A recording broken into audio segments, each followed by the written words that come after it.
Assalamualaikum warahmatullahi wabarakatuh. Saya Muhammad Abdul Aziz dari Prodi Pendidikan Agama Islam semester 1 STI Karisma Sukabumi dengan NIM 25.1.4379 akan membawakan presentasi tentang Asbabun Nuzul dan Nuzulul Quran untuk memenuhi tugas mata kuliah Ulumul Quran dengan dosen pengampu Muhammad Ibnu Malik MPD. Baik, kita langsung saja ke pembahasan yang pertama, yaitu Asbabun Nuzul. Asbabun Nuzul secara etimologi terdiri dari dua kata, yaitu asbab, jamak dari lafaz sababa yang berarti sebab-sebab, dan kata nuzul yang berarti turun. Asbabun Nuzul secara terminologi adalah sebab-sebab atau latar belakang turunnya ayat-ayat Al-Quran yang berkaitan dengan peristiwa tertentu, pertanyaan, atau kondisi yang terjadi pada masa Nabi Muhammad SAW. Baik, selanjutnya ada urgensi mengetahui Asbabun Nuzul. Mengetahui Asbabun Nuzul adalah cara terbaik seseorang untuk memahami makna Al-Quran yang tersembunyi dalam ayat-ayat yang tidak dapat ditafsirkan tanpa mengetahui sebab turunnya.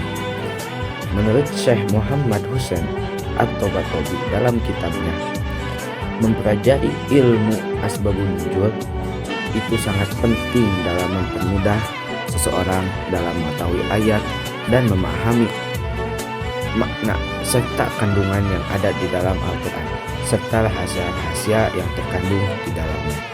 Oke, selanjutnya ada fungsi-fungsi Asbabun Nuzul.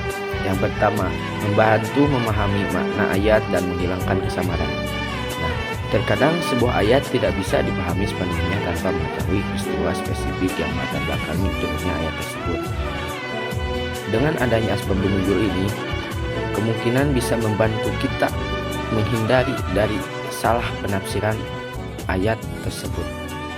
Yang kedua, ada mengkhususkan hukum yang bersifat umum atau yang sering disebut takhsis al-am. Banyak ayat Al-Quran yang menggunakan lafaz umum, namun sasarannya sebenarnya spesifik. Mengetahui sebab turunnya akan mengarahkan kita pada pemahaman yang tepat. Baik, kita lanjut ke pembahasan yang kedua, yaitu Nuzulul Quran. Secara etimologi, Nuzulul Quran berasal dari dua kata, yaitu kata nuzul yang artinya turun dan Al-Quran yaitu bacaan. Sehingga Nuzulul Quran secara bahasa bisa diartikan turunnya Al-Quran. Secara terminologi ialah peristiwa turunnya Al-Quran dari Allah Subhanahu wa Ta'ala kepada Nabi Muhammad SAW sebagai wahyu melalui perantara malaikat Jibril dengan kurun waktu kurang lebih selama 23 tahun. Baik, kita lanjut ke tahap-tahap turunnya Al-Quran.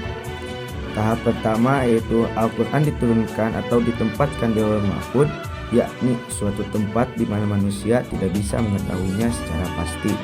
Tahapan yang kedua, dari Lauhul Mahfuz ke Baitul Izzah atau yang disebut langit dunia secara sekaligus pada waktu malam Lailatul Qadar di bulan Ramadan.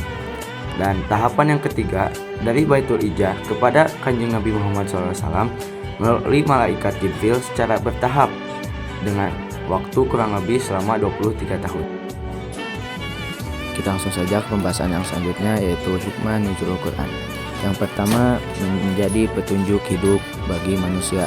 Yang kedua, menguatkan hati Nabi Muhammad SAW. Yang ketiga, memudahkan umat dalam memahami dan mengamalkan ajaran Islam. Yang keempat, menjawab persoalan umat secara kontekstual.